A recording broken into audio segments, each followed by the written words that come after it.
दिवसाची सुरुवात येशूबरोबर.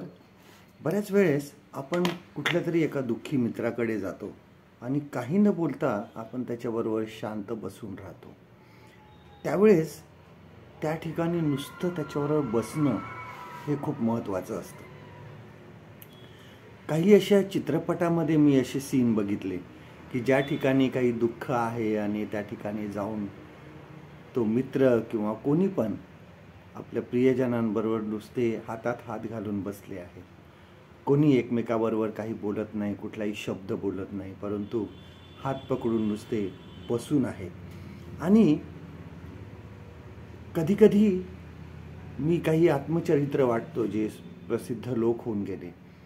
त्यांनी असं सांगितलं की ज्यावेळेस त्यांना एकटं वाटायचं ते त्यांच्या वडिलांकडे जायचे किंवा त्यांच्या मित्रांकडे जायचे आणि ते त्या ठिकाणी नुसते त्यांच्याबरोबर बसून राहायचे आणि त्यांना आपोआप एक प्रकारचा आधार वाटायचा, एक प्रकारचा धीर यायचा, काही न बोलता.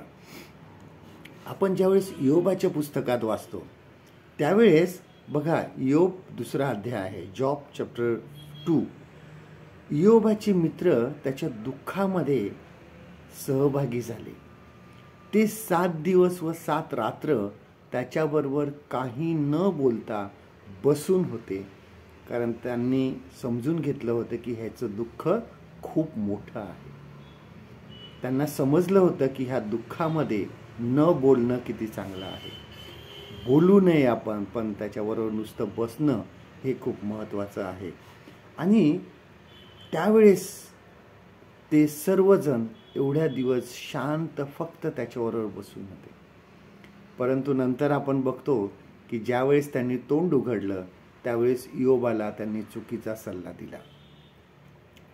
आपल्या दुःखी मित्राला ज्यावेळेस आपण आधार द्यायचा असेल तर फक्त त्याच्या सोबत बसा, त्याच्या सोबत असा. त्याला आपोआप एक प्रकारचा धीर येईल. दुःखाच्या प्रसंगामध्ये एका मित्राचा सहवास हाच त्या मित्राला खूप आधार देऊन जातो. आजचं देवाचं वचन आपल्यासाठी हे आहे, योबाचं पुस्तक, ह्याचा 2 अध्याय आणि 13वं वचन, जॉब चॅप्टर 2 and verse 13.